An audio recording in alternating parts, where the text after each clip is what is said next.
Assalamualaikum warahmatullahi wabarakatuh. Perkenalkan, nama aku Arina Manasikana dengan NIM G00252125.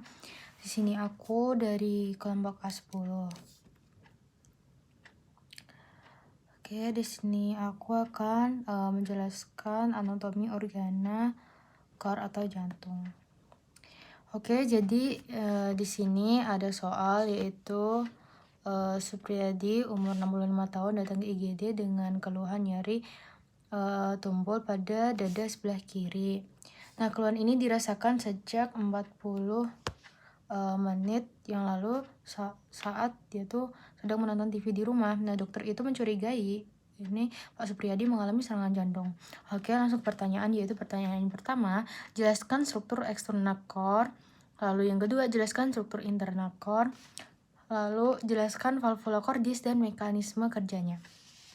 Oke, next. Yang pertama, jadi di sini aku akan memberi pertanyaan. Kalau yang pertama itu setiap core dapat diidentifikasi adanya apex basis. Nah, dia itu dibagi menjadi ada 3, yaitu fascies sternocostalis atau anterior, dan fascies diaphragmatica, dan fascies pulmonalis. Nah, basisnya itu mengarah ke bahu kanan, sedangkan apexnya itu mengarah ke panggul kiri. Basis cordis terdiri di atas atrium dextrum. Nah, dia itu akan menghadap ke belakang, arah craniolateral dextra. Nah, apex cordis ini dia itu mengarah ke arah ventrocaudal. Oke, nah di fascia sternocostalis dia itu terutama dibentuk oleh ventriculus dexter dan atrium dextrum. Nah, yang diantaranya dia itu terdapat sulcus atrioventricularis, dan pada pinggir kirinya juga disusun sedikit oleh auricula sinistra. Nah, lalu fascies diaphragmatica dia itu terutama dibentuk oleh ventriculus dexter et sinister yang dipisahkan oleh sulcus interventricularis posterior dan bersandar pada centrum tendineum diaphragmatica. Permukaan inferior atrium dextrum yang bermuara ke vena cava inferior juga ikut membentuk fascies ini. Untuk fascies pulmonalis dia itu terutama dibentuk oleh ventriculus sinistra yang membentuk impressio cardiaca pada fascies medialis pulmo sinister dan atrium dextrum untuk pulmo dexter. Oke, next. Nah, untuk dibagi POV kiri itu adalah ventral, lalu untuk kanan dia POV dorsal. Nah, ruangan jantung itu ada 4, yaitu ada atrium dextrum, ada atrium sinistrum, ada ventriculus dextrum, dan ventriculus sinistrum. Nah, auricula jantung itu atau auricula beda dengan atrium. Jadi dia tuh merupakan struktur pelengkap atrium yang menonjol, yang merupakan sisa atrium kanan janin. Auricula ini dapat meredakan tekanan tinggi di atrium dengan meningkatkan kapasitas atrium pada saat stres. Nah, permukaan dalamnya seperti dinding anterior atrium mengandung musculus pectinati yang menyebabkan penampilannya menjadi kasar. Di permukaan luar jantung juga terdapat banyak sulcus-sulcus tempat lewatnya pembuluh darah jantung, yaitu contohnya ada sulcus coronarius, itu dia tempat lewatnya arteri coronaria. Sulcus interventricularis anterior itu tempat lewatnya arteri atau vena interventricularis anterior. Oke, next.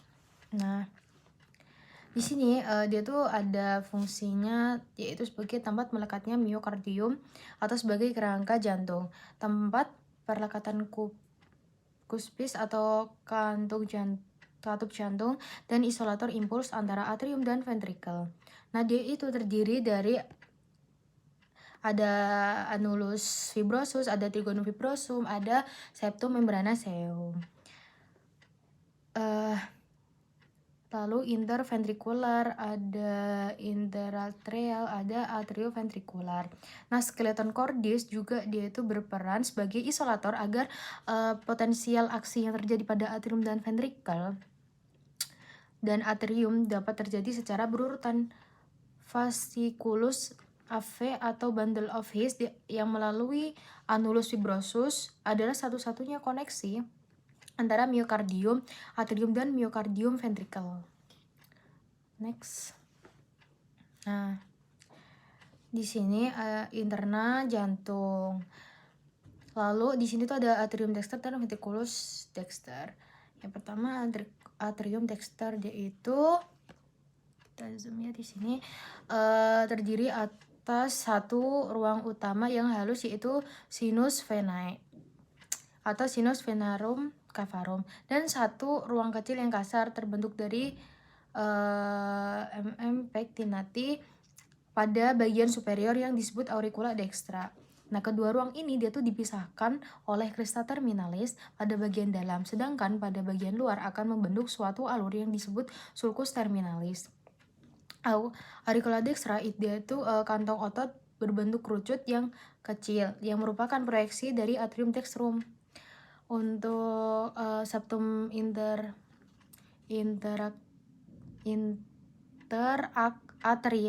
atrial dia tuh memisahkan atrium kanan dan kiri. Saat fetus, pada saat ini terdapat sebuah lubang yaitu foramen oval yang pada orang dewasa dia tuh akan mengalami obliterasi dan menjadi fossa ovalis, atau setelah lahir valvula foraminis ovalis dia tuh menutup foramen oval yang disebabkan oleh meningkatnya tekanan darah atrium sebelah kiri. Nah, lalu limbus of fossa ovalis dia tuh bagian pinggiran dari fossa ovalis. Ada atrium dextrum yang akan dihubungkan dengan ventriculus dextrum melalui ostium atrioventricular dextra dan dibatasi oleh valva atrioventricularis dextra atau valva tricuspidalis. Nah, muara-muara pembuluh darah itu vena cava superior melalui ostium vena cava superior, vena cava inferior melalui ostium vena cava inferior, yang terdapat valvula venae cavae inferior, valvula eustasi. Nah, namun katup ini tidak dapat menutup ostium dengan sempurna. Nah, sinus coronarius dia itu melalui ostium sinus coronarii atau valvula TBCI. Nah, venae cordis minimae dia itu melalui foramina venarum minimarum. Nah, untuk ventriculus dexter dia itu terdiri atas ruangan dengan permukaan kasar tersusun dari rigi-rigi yang menonjol disebut trabecula carneae. Nih, bisa kita zoom di sini. Oke. Nah, musculus papillaris dia tuh melekat di dinding ventrikel melalui basisnya. Sedangkan pada bagian puncaknya dia tuh akan dihubungkan melalui chorda tendinae tali-tali fibrosa ke cuspis valva tricuspidalis. Nah, musculi papillaris dia dan chorda tendinae itu berperan dalam penutupan katup atau musculi papillaris akan berkontraksi sebelum ventrikel berkontraksi, sehingga chorda tendinae akan meregang dan akan menarik kedua cuspis secara bersamaan, sehingga cuspis itu akan menutup secara bersamaan. Sehingga jadi gini, kayak gampangannya itu adalah chordae tendinae itu tali yang menghubungkan musculi papillaris dengan katup. Jadi musculi papillaris itu berperan penting dalam fungsi jantung yang normal, membantu untuk mencegah kebocoran melalui katup AV atau menghalangi terjadinya regurgitasi atau aliran darah dari ventricle dexter kembali ke atrium dexter selama sistol. Nah, trabecula septomarginalis dia tuh menyilang rongga ventrikel dari septum ke dinding anterior dan hanya terdapat di ventrikel kanan. Untuk trabecula septomarginalis ini juga membawa fasciculus atrioventricularis atau crus dextrum dan bisa disebut dengan bundle His, sehingga berperan juga untuk dalam sistema conducens cordis ventrikel kanan atau rigi-rigi biasa yang menonjol pada permukaan dalam. Lalu ada septum interventrikular atau sekat antara ventrikel kanan dan kiri. Lalu ostium trunci pulmonalis menghubungkan dengan truncus pulmonalis yang dibatasi oleh valva trunci pulmonalis. Oke. Next. Nah, untuk interna jantung di sini ada atrium sinister dan ventriculus sinister. Yang pertama, atrium sinister ini dia tuh terdiri dari atas sinus venarum cavarum dan auricula sinistra. Nah, ostium ave sinistrum dia tuh menghubungkan dengan ventriculus sinistrum. Lalu fossa ovalis dan valvular foraminis oval dimuarai oleh dua buah vena pulmonalis dextra, satu buah vena pulmonalis sinistra superior, lalu satu buah vena pulmonalis sinistra inferior. Lalu ada ventriculus sinister, dia tuh pembentuk apex cordis. Myocardianya tuh dia lebih tebal dibandingkan yang lain, vestibulum aorta. Nah, vestibulum aorta dia tuh menghubungkan dengan aorta, papillaris, chordae tendinae. Ada bagian ventriculus sinister yang mendekati aorta disebut vestibulum aorta. Nah, untuk myocardium ventricle kiri dia tuh lebih tebal dibanding kanan karena fungsinya dia tuh untuk memompa melawan tekanan tinggi yaitu ke seluruh tubuh. Tuh.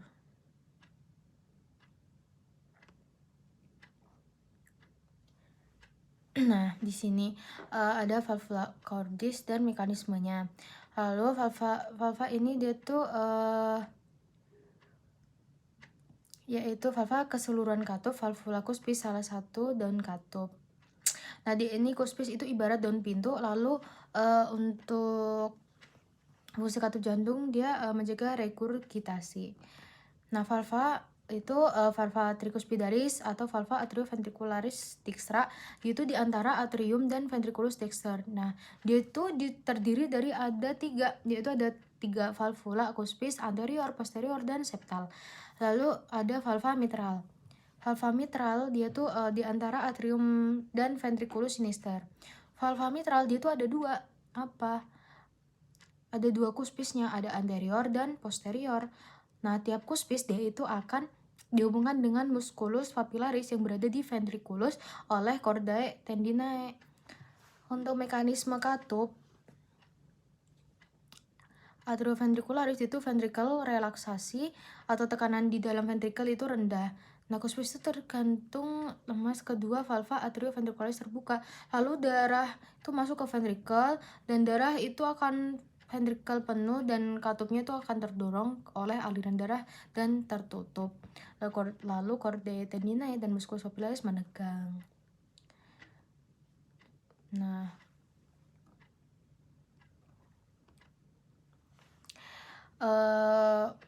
di sini katup semilunar itu atau katup pulmonal dan aorta mengalir aliran darah pada ventrikel arteri besar.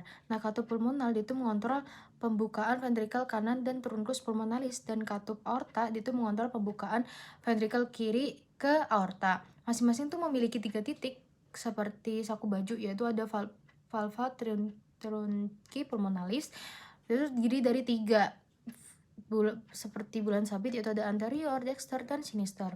Lalu ada valva semilunaris aorta yang terdiri ada 3 valvula pulmonalis, yaitu dextra, sinistra, dan et posterior.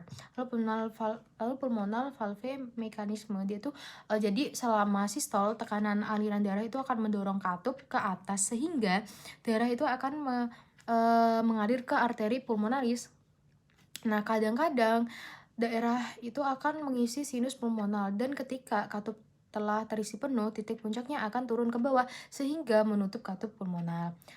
Untuk aorta valvula mekanismenya dia tuh katup aorta dia tuh memiliki struktur yang unik. Ya, itu bukan arteri koroner dalam sinus aorta. Jadi kita tuh ingat bahwa pengisian sinus itu hanya terjadi pada di akhir sistol atau kontraksi ventrikel, sehingga aliran darah itu akan melalui pembukaan arteri koroner yang hanya terjadi pada fase diastol atau ventrikel relaksasi dan atrium berkontraksi.